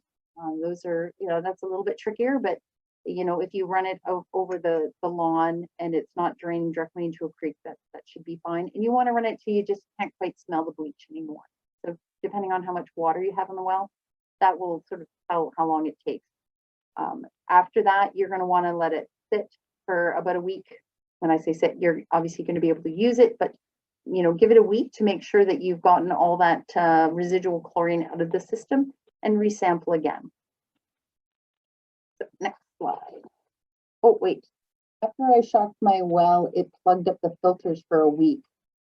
Oh, yes, filters. So you always want to make sure that, you know, filters that you have, perhaps, you know, remove those temporarily just to get that chance to clear that out. Chlorine, you know, depending on the types of filters, you don't want to be running chlorine bleach through some of them. It negatively impacts the functionality of that filter. So there's a lot of different types of filters doing a lot of different types of functions. So any other devices that or treatment or disinfection that you have, you want to make sure that you're you know, reading those manufacturer's recommendations for usage if you need to disinfect your well. That's a really good question. So disinfection, so with bleach, you know, with this, oh, sorry, let me go back here. Sorry, Nancy. We're killing any type, oh, yes? We just have another really good question here in the Q&A. What if your neighbors are on the same aquifer? Should you let them know when you shock? Chances are that the small amount of bleach that you're going to be adding is not going to, you know, be enough to impact the aquifer. You know, it's always nice to keep your neighbors in the loop because, again, potentially, you know, we don't know if it's an issue with contamination of the aquifer or if it's just an issue with your well specifically. So, you know, a kindness to your neighbors to let them know that, hey, you're having some problems with your well is definitely a nice thing to do. But the amounts of bleach probably, you know, shouldn't be negatively impacting the aquifer. They're not huge volumes of bleach that you're going to be adding. Thanks, Sarah. I'm not keeping up on the Q&A quite so well. You're doing great. So with disinfection means that we're killing something. So we're disinfecting the source. So with this, if you have positive test results for pathogens, so you're getting E. coli in your water, you're getting total coliforms in your water, it's important to understand that one type of treatment or disinfection doesn't solve every single potential problem. So you have to be specific to what your challenge is. So with issues with bacteriological contamination, you know, the best options, you know, most typical chlorinators, ultraviolet light. You can use distillers or ozonators. They're much less common, but also very effective against pathogens. All right, so next slide. So we're going to look at a couple different options here. So this is an image of a chlorinator. So this is a point of entry device. So where the water comes into the dwelling, you will treat it, and then it will be distributed out to all the taps. so that all the water in your home is properly disinfected. So basically, you can see there's the red circle there, and that's the little pump. So what that does is it injects chlorine into the water line. You may need a small retention tank because, like I said, chlorine needs a little bit of contact time to be effective. You'd be putting in very small amounts. It would just kind of dose as it needs. And then that should pretty much do the trick. Now, if you're the type of person who perhaps doesn't care for the smell or taste of chlorine in your water, you can then very easily remove it. So with a basic carbon filter, something like a Brita will take that chlorine out of the water. The other option, if you don't want a Brita, time. The chlorine will dissipate over time. So some people will fill up jugs of water and let it sit in the fridge overnight or, over a couple of days. That chlorine will dissipate and you won't be able to smell it or taste it. So next slide.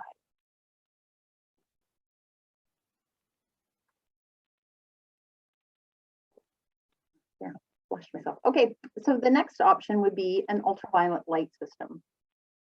So again, this could be a point of entry device. Typically will be installed where the water enters the dwelling. And with the installation of ultraviolet or even chlorine, it's really important to know what your water chemistry is. So the chemical and physical parameters of your water will greatly impact the functionality of a UV light system. So the way a UV light system works is there is the UV bulb. So it projects out the ultraviolet light at a specific frequency. The water then travels around this quartz sleeve, and the light penetrates the water and kills any of the pathogens that might be present. The challenge comes up with your chemistry, because if you have high iron, if you have higher manganese, if you have issues with turbidity in your water, that light can't penetrate that water as effectively. And two things are going to happen. Number one, it's not going to disinfect the water at the appropriate level. So it may or may not, might hit and miss. The second thing is it's going to be, that system often comes with alarms. So that system is going to be alarming all the time, telling you that there's a problem. So you really want to make sure that you get the appropriate disinfection system for the nature of the water that you have. Right, next slide. So the next option would be like a distillation unit. These aren't terribly common, but they are an option. So there's, on the left, you'll see a countertop model of a distillation unit. That device will generate about 1 gallon every 6 hours. So we're not talking high production, and we're talking, almost exclusively for consumption. You're not going to be able to distill enough water to meet every single household need. And then there's like kind of a more old school model with, a kettle and a pipe that's attached. So again, not the highest production model, but in a pickle, it's definitely something that you can use. So next slide.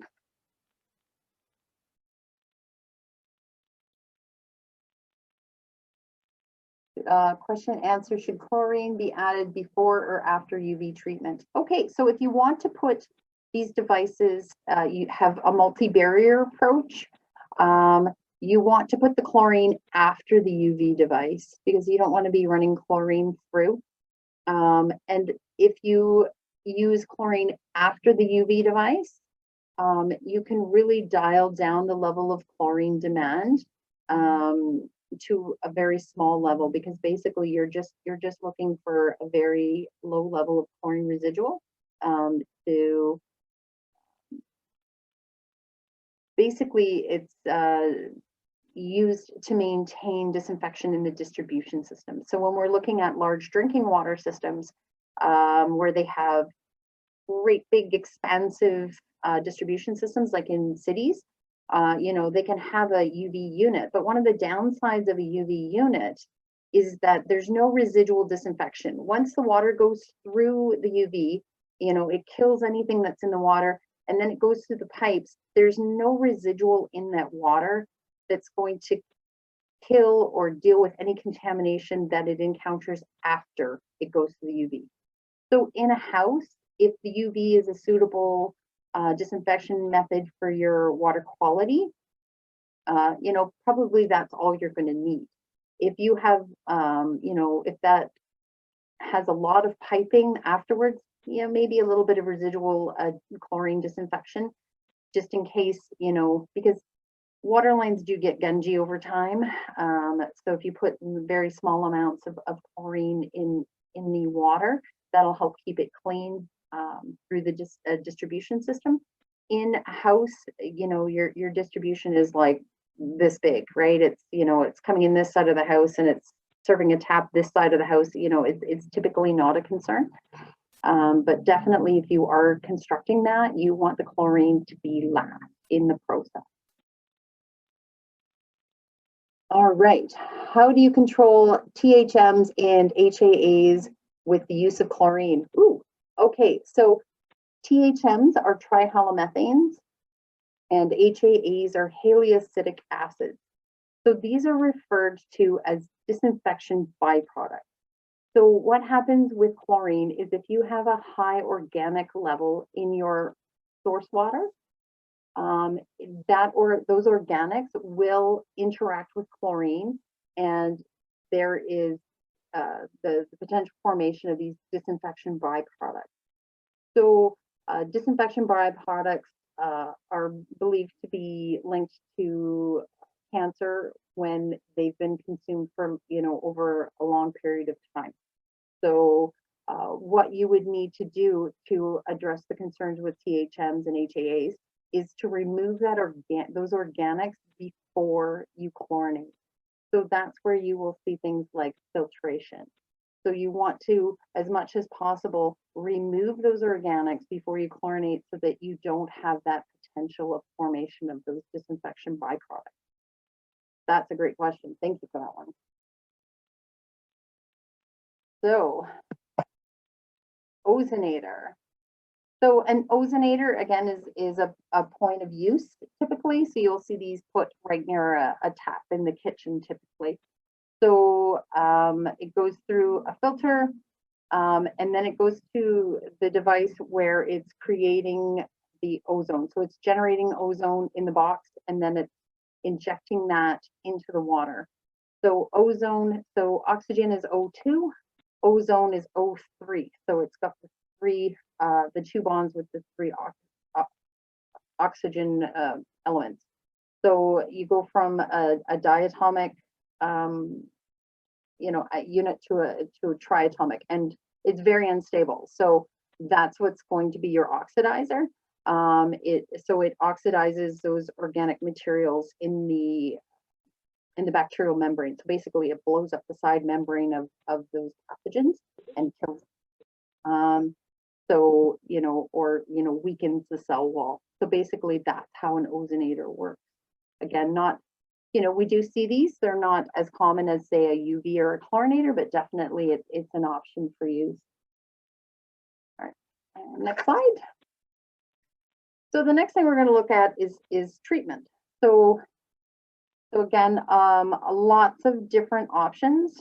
So when you have issues with chemical contamination or physical parameters within your drinking water, you know, shock chlorinating, using UVs, distillers isn't going to be effective against chemical contaminations of your well. So you want to look at, you know, things like reverse osmosis, the activated carbon filters, or ion exchange units.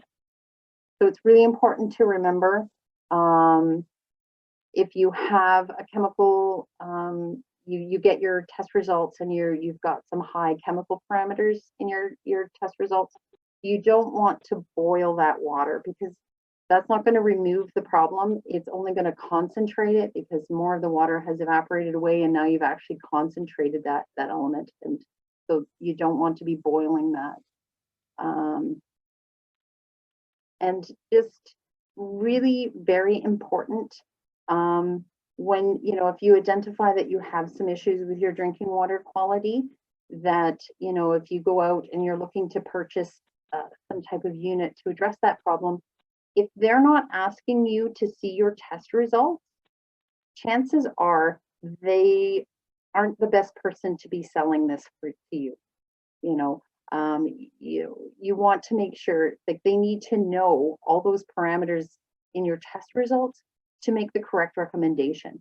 You know, if they just say, oh yeah, here, you know, I can sell you this UV unit, but you have high iron, you have turbidity issues, that UV is not going to be effective or useful. So, you know, if they're not asking you for your chemistry results, that's a pretty good indication that perhaps they're not the best best place to be purchasing your water treatment devices. All right, next slide.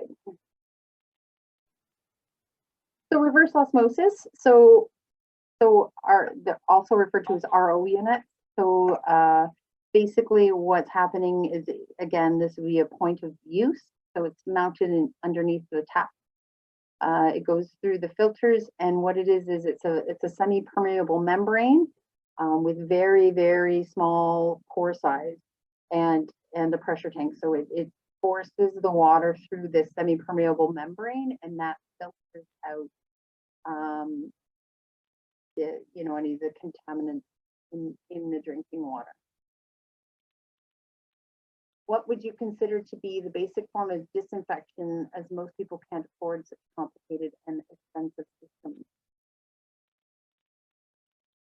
Typically and that's a really good question, because you have to not only consider what the installation cost of these units are, but you also have to consider what the long-term operation and maintenance costs of them are.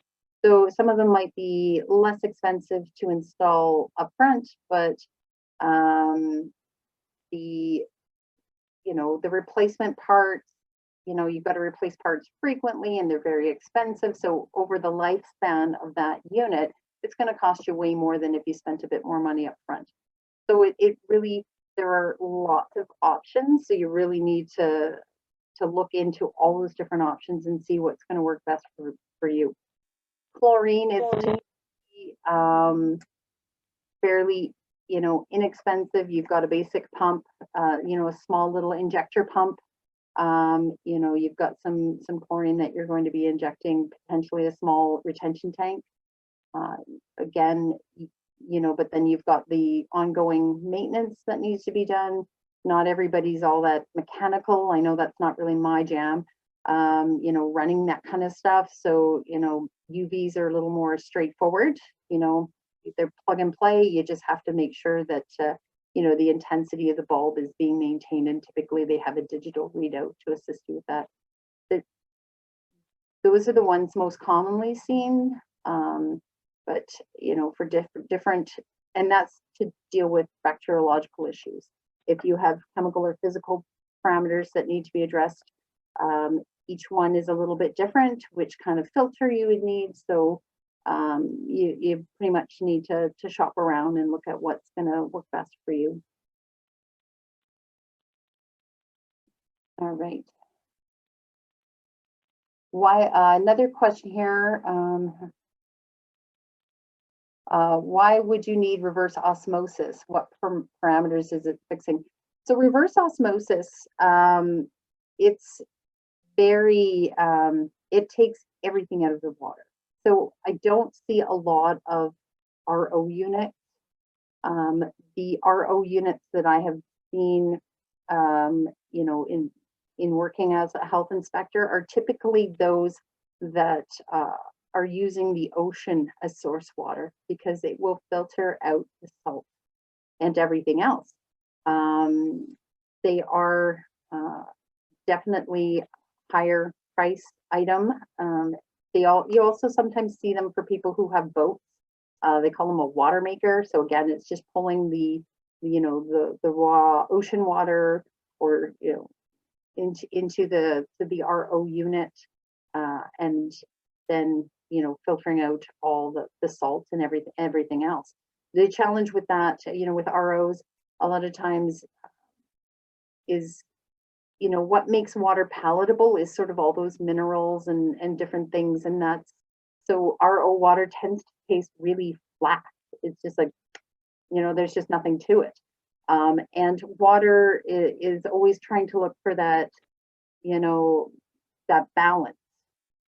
So if you have an extensive distribution, it's going to leach things out of the piping because it's trying to reach balance again. So typically you want to watch for, you know, it leaching copper and lead from the plumbing fixtures in your home. Again, in a home, you know, you don't have an extensive distribution system. You know, you don't have a lot, you know, not a ton of hang time. The water's not sitting in pipes, you know, you can run it for a couple minutes in the morning and flush it out. And after that, you know, you shouldn't have too many concerns. But yeah, ROs are definitely sort of at the higher end of the scale.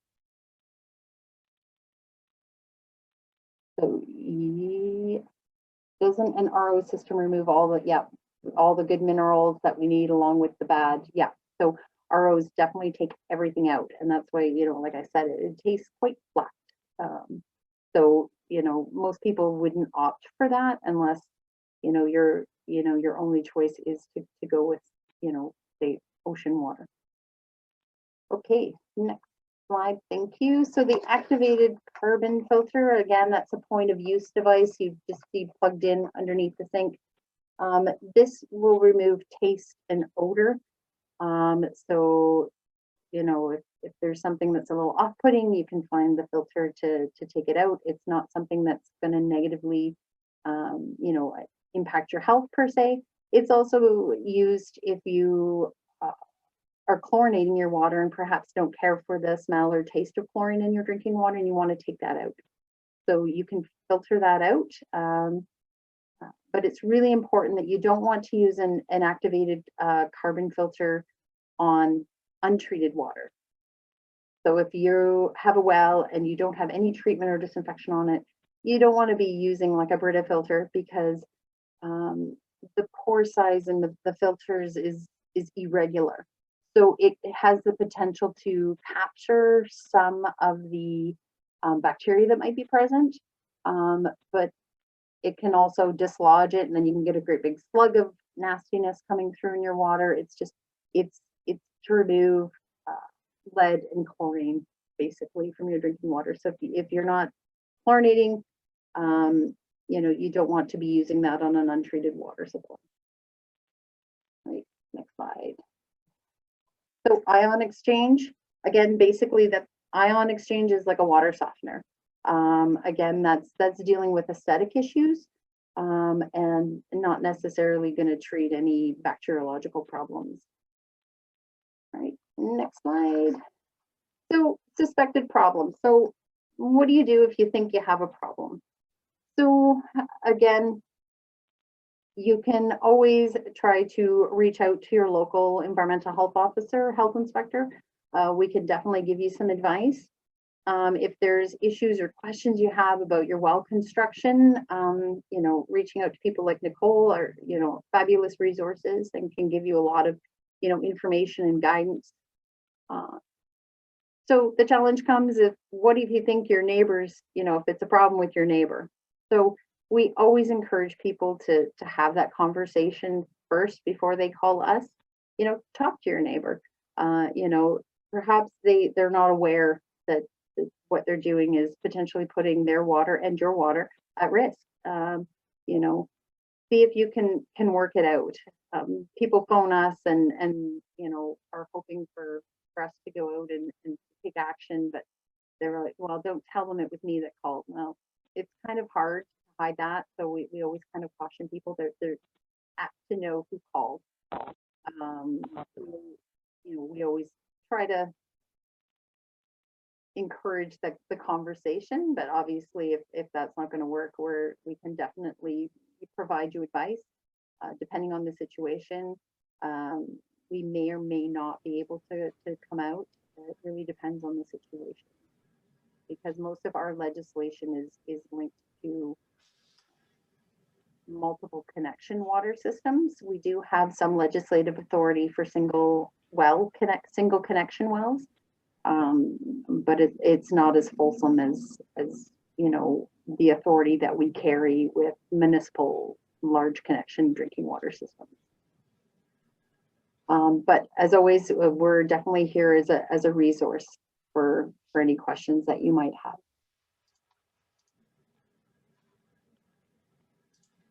So I think that's back to you, Sarah.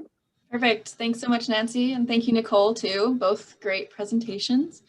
So this just our resources. So Vancouver Island Health, all the information is here, website, phone numbers if you have any questions. FLNRORD, same with that, website, phone number, and MOE. So I can include this in a follow-up email with you all if that's information that you'd like to have. Just for sake of time, I'm going to go pretty quick through the rebates. So the rebates that we offer at the RDN with the Drinking Water and Watershed Protection Program include the well protection upgrades. So these are between $50 and $650 depending on the upgrade. As you can see from this table below, we offer a secure well cap upgrade, $50 for drilled well, $150 for dug. Well casing stick up, $200, surface seal, $300, and well closure, $500. And this and all of our rebates require a pre-approval. So if you, I'll include the link in a follow-up email, sorry. But if you go onto our rebates website, you'll see the forms there. You'll see the application form. You'll fill that out. You'll send that in to us. We'll approve you if you meet the requirements.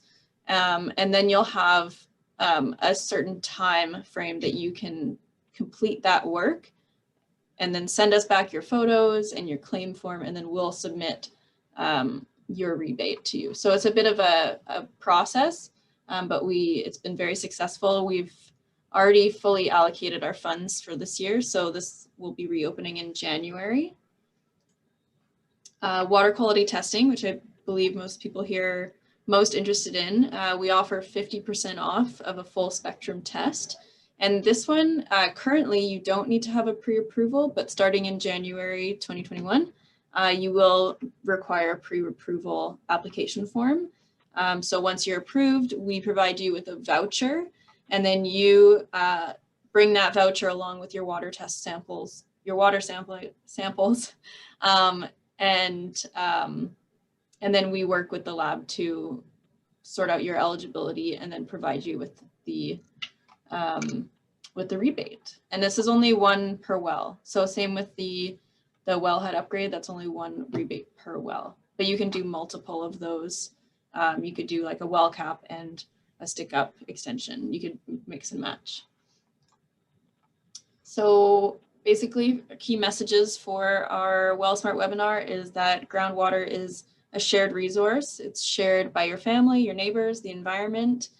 So it's very important to manage your well properly and maintain the good water quality. It's important to keep good records of water levels, water testing, chlorination, and repairs. And I can include, we have some templates for well maintenance and records of testing as well. So I can provide that to you guys. It's important to regularly test your water and inspect your wellheads. So you want to do routine checkups just to make sure everything's working well. There's no cracks in your well cap. Your surface seal is, there's no ring around it. And you always want to properly close unused wells and upgrade components that have failed. And this will save you a lot of money in the long run if you catch those early on. And it'll also contribute to saving the water quality as well. Alrighty, so we've got a few minutes here. If you guys keep having questions, we can go a little over time depending on our panelists, but please ask away if you have some more questions, and we can either answer myself or our presenters or panelists can answer your questions live, or they can type them out here. So ask away. And thanks so much for listening and attending. And thank you to our presenters, Nancy and Nicole and Colin and Melissa for attending. We really appreciate it. So Nancy, you'd like to answer this question here? It looks like. Oh, I think Melissa answered the question about the testing on Gabriola. Oh, yes. Okay.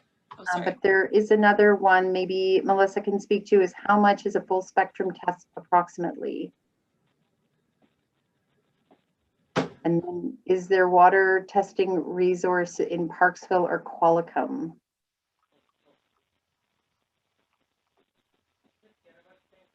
So I don't know, is Melissa still with us? I can answer the lab question in Victoria. There is at least one lab. MB Labs is one lab that does water sampling in Victoria. I believe there's another as well. Awesome. And then MB Labs, sorry, is actually out in Sydney. I misspoke. They're out on the peninsula. oh, okay. Yeah, it looks like Melissa's answered in like the answered questions. Oh, she's typing them. Okay. There was one more question. It says there used to be someone in Gabriola who analyzed water samples for fecal contamination. I don't know. It says Nancy would like to answer this question live. But yeah. Well, I tried to click on it. I'm sorry, I'm not very technologically advanced, and I clicked on it to read it, and then I couldn't get out. And oh yeah, so maybe it just. Sorry. Yeah, I don't know. I've never heard of that continuing on, but and I don't know, Nancy. What do you? And I guess for the RDN rebate, you probably require like accredited labs, or maybe I don't know. Is there a the typical labs that we use are MB and BV labs. Oh. Yeah. There's another question here. My drilled well is only 32 feet and the pump is down 28 feet. Is that a concern? Not the 49 feet? Live in Coombs where there is a lot of clay. Colin might be able to help that. Yeah, I can comment on that. I think it was a pretty general statement about the depth of the well, and you know, the deeper the well, the less impacted it would be by surface water. But there's lots of shallow aquifers, and in fact, the one that you mentioned, it sounds like it may be a confined aquifer if you're going through a clay layer first. But some of the municipality of Duncan wells, for instance, are quite shallow as 50 or shallower. Perfect, thank you. And I would suggest if water sampling isn't showing any sort of bacterial concerns, then you probably shouldn't have any. Alrighty. There's another question here. This might be for Nicole. Is there a benefit to licensing a domestic single unit well in terms of conflict resolution? In terms of licensing, I don't think you can even legally license a single domestic well. You can only license, or maybe is this, are you talking about registering? I don't know where the question is. Is it in the chat? In the chat, yeah. Okay, so in terms of licensing, you can't actually license a single domestic well, but if you mean registering, hang on, I'm trying to close this thing. Is there a benefit to licensing a domestic in terms of conflict resolution?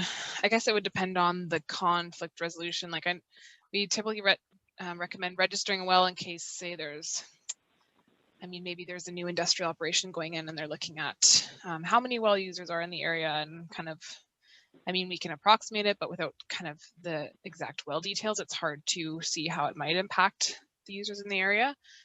So if that's what you're maybe referring to in terms of, I would probably need to know maybe more what kind of conflict it would be. But yeah, you can't actually license a single domestic, like you couldn't license your own private well for your like single domestic residence. So further to what Nicole mentioned though there, making sure that your well is registered is important, and it is kind of going to go towards protecting your right to using that water moving forward. Yes. And doing a search on the GWells tool will kind of show you whether or not your well is registered properly or not. You can see if there's a well associated with your property, and that would show that it is registered. Yeah, it's a really good idea. We have people who are like, I don't want the province, no, my business and stuff, but you can add kind of as little and as much information as you want, but it's good for us to know that there is a well and kind of what type of material it's in and whatnot if you have that information. So yeah, it would bring more benefit to you than anything else really. So it's always a good idea. The other benefit too is having it on the GWells database. Is that sometimes that's what the sewage contractors or the approved people under the sewage legislation use to locate wells. Now they are obligated to ensure that the sewage installations are greater than 100 feet away from drinking water wells, with some exceptions. So, you know, but the thing is, if you've got your well close to a property line, you know, perhaps, you know, you have multiple wells and they see a well up by the house and they think, oh, that's more than 100 feet, but they're not aware that you have another well that you use. Yeah. You know, then you have the problem after the fact. And So, further to what Nancy has said, when they're considering license approval applications for non-domestic use, that's something that they're going to look at, is nearby wells that might be impacted by this license application. So it really is important. It protects your rights to using that water moving forward. Yeah, exactly. yeah, there's been some really fabulous questions. This is really great. Yeah. All right, there's one more here. 2016, I purchased a home with the well, and since the presentation, I don't see that it is registered according to the map. Should I ask a certified well driller? If you have the information on the well, there is forms available on the province website for you to input the details, the basic details that you have to register the well. It doesn't necessarily need to be complete. And then if there is some blanks that you need to fill in, you might wait until you need to do service work to the well, pump replacement or what have you, to gather that further information at that point. Yeah, I mean, in terms of finding out who drilled the well and trying to find the well record, that might be tricky. Sometimes the drillers will have like a name on the cap and stuff like that, which is obviously quite obvious.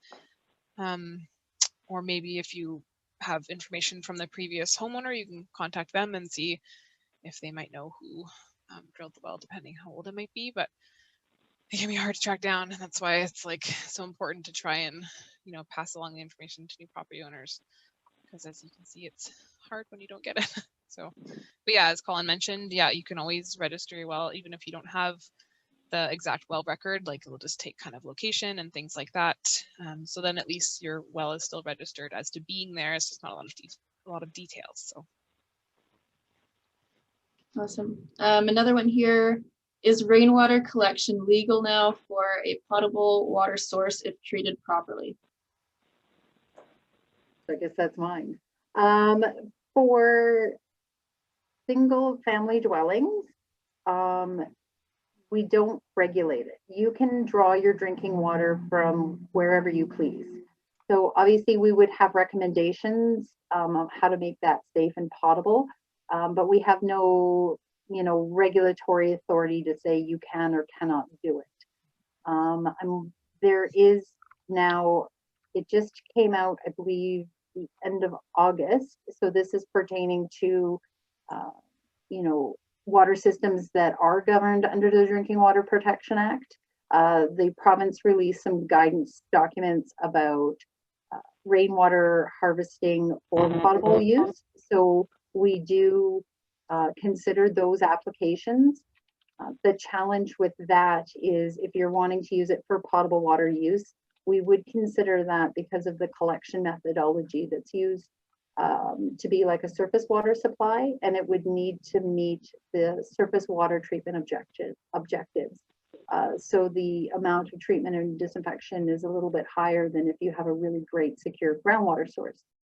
Some people will use rainwater collection to supplement non-potable uses. So they will use it for irrigating their gardens. They will use it for toilet flushing and laundry. So, you know, you do have the options of utilizing the water in that way. Obviously, there's implications under the plumbing code. You want to make sure that those are totally separate water system pipes, because you don't want to be interconnecting them if it's not treated. If you want to use it as a potable water supply for a single family connection, by all means, you are welcome to do that. Definitely you want to be very cognizant of how you're collecting it. You know, you don't necessarily want to be collecting it off of, you know, a shingle roof where you're getting, you know, all sorts of grit and tar and everything else. And, you know, all the birds have left their deposits there all summer, and, you know, the first rain, it cleans it all off. And, you know, so there's a lot of, you know, logistic issues that need to be addressed, but definitely it's an option, especially with how climate change is going these days. We need to look at different methodologies for water collection. I'm just gonna pause right there just in case there's anybody leaving before the end here. Like I said, I'll send out an email with lots of links and resources, but also once the webinar is over, you should also receive an email that has a survey link to it. So usually when we have these in person, you know, we have a survey on each person's chair and we collect them at the end. So it really helps us for the future webinars, just to make sure that we know what kind of information is useful to people and what they got out of it or what their expectations were. So we really appreciate if you guys do fill out those surveys, but no pressure, but we appreciate it. Thanks very much to the presenters and for RDN for putting this on. And I just want to encourage people to make use of the incentives that RDN is offering to take an opportunity. If they've got improvements they should be making to their well, talk to a pump installer and take advantage of these incentives. It's not something that's offered in all areas, so it's very nice. It's a very nice option to have. Yeah. Very progressive. I would echo Colin's words. Please do take advantage of it. It's a wonderful opportunity, and I really do applaud the RDN for offering that, because it isn't offered everywhere. So it is really quite a great program that you guys run.